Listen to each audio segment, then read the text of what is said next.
have a secret for you. Your manager wants you to tell them what to do. I'm not kidding.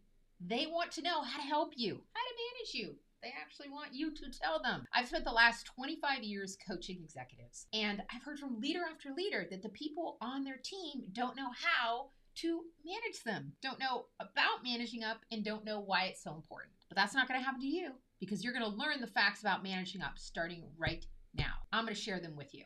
What are your reactions when you hear somebody mention managing up? Dread, fear, confusion, excitement? Okay, probably not that last one. I admit I find managing and leadership exciting, but excitement in any form of the word manage really don't seem to go together for most people. Now, most people have heard of the term managing up, and I think most people have it on a list somewhere of things they need to do, need to understand how to do. Well, in my work as an executive coach, I often hear from new managers that they have to figure out how to manage up. Well, guess what? I also hear from VPs and C-level leaders that they need to figure out how to manage their managers or the people that report to them. This is a topic everybody needs to understand. I get it, and I know how to make it easier for you. And I've helped thousands of leaders figure it out. First things first, I want to talk about the concept of managing up because it's misunderstood and I think it's misnamed too. Let me make it easier for you.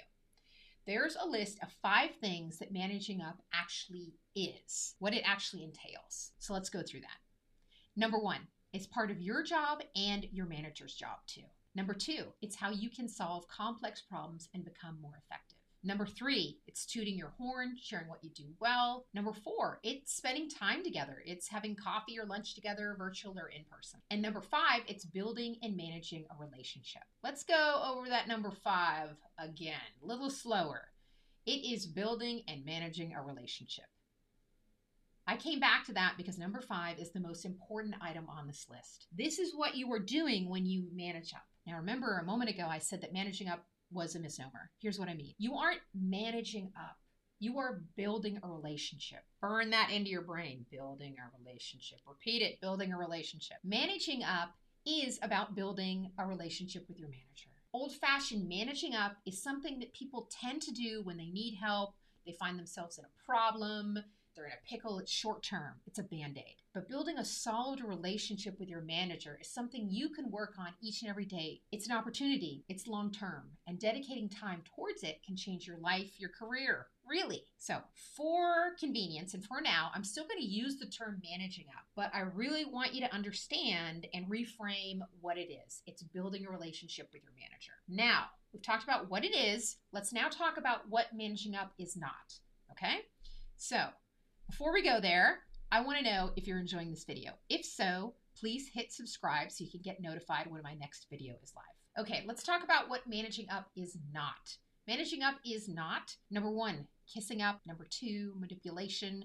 Number 3, inflating your boss's ego. Number 4, asking for favors. And number 5, a one-time event. These are all big misconceptions, and I want you to get rid of them. I'm going to break these down for you. First, you're not kissing up. You're not doing things just to please your manager. If so, you wouldn't be as effective as you could be because you'd be pandering the whims and desires of just one person. And then manipulation. Managing up is not manipulation. You're taking actions that help you, them, the team, the company. You're not trying to trick your manager when you build a relationship with them. And then let's talk about ego. Are you inflating your boss's ego when you manage up? No, this is another common myth. Get rid of it. Do you want your boss to like you and feel good about themselves? Probably. Yet, if you focus just on making them feel good, if you fawned over them all the time and again had a laser focus on their sense of themselves, you'd soon hate your job and you'd likely be disappointed in yourself. So the goal is not to inflate their ego. Everyone has an ego, but when you build a relationship with your manager, you're not fawning over them and complimenting everything they say and do. Managing up also isn't about asking for favors. You don't owe anybody at work a favor. You owe them your expertise. Finally, managing up isn't a one-time event. It's not something you do as performance reviews are coming up or you need help with a project. It's a process because remember, you're building a relationship. Now, I don't want you to feel bad about spending time getting to know your manager, about managing up. It's not bad or wrong. All right. Now I want you to shift to something that you probably never thought about. What does your manager think about managing up? Well, guess what? I have the answer. I know what they want you to learn about building a relationship with them. Here are 5 things I hear from managers all the time. This is what they want their teams to know about managing up, about working with them, okay? Number 1, Find me. Don't wait for me. And also, you're not the only one trying to get an answer and to find me. I have several direct reports and many projects, so sometimes it takes time to find me. Number 2, tell me what you want and why it's important to the big picture. Connect the dots for me and give me a timeline and specifics. Share with me what you want. Share with me the what, the when, and the why. Number 3, you want a project? Ask. Have you an idea you want to develop? Tell me about it. I want to hear your ideas. Share your ideas with me.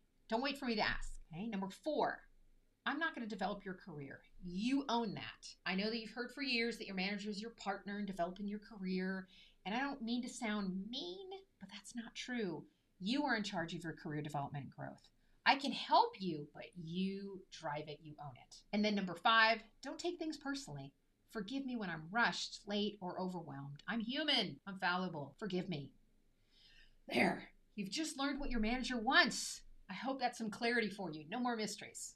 Now, understanding these things, what your manager wants you to know about working with them, is the key to shifting your outlook and approach when working with your manager. Now, it's time for you to plan for a better partnership with your manager. It's time to put what you just learned into practice. This is a quick exercise. You need 15 minutes.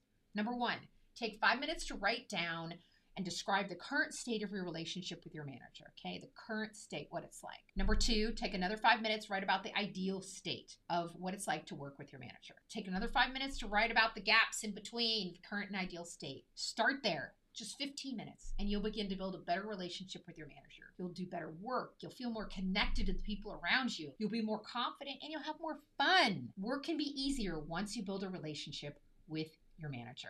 Okay, now if you enjoyed this video, if it's been useful, I'd love if you'd click subscribe to make sure you see the next one I post. I know it takes time to become an awesome leader, yet it becomes easier and faster when you watch these videos. Again, if you found it helpful, subscribe and like it.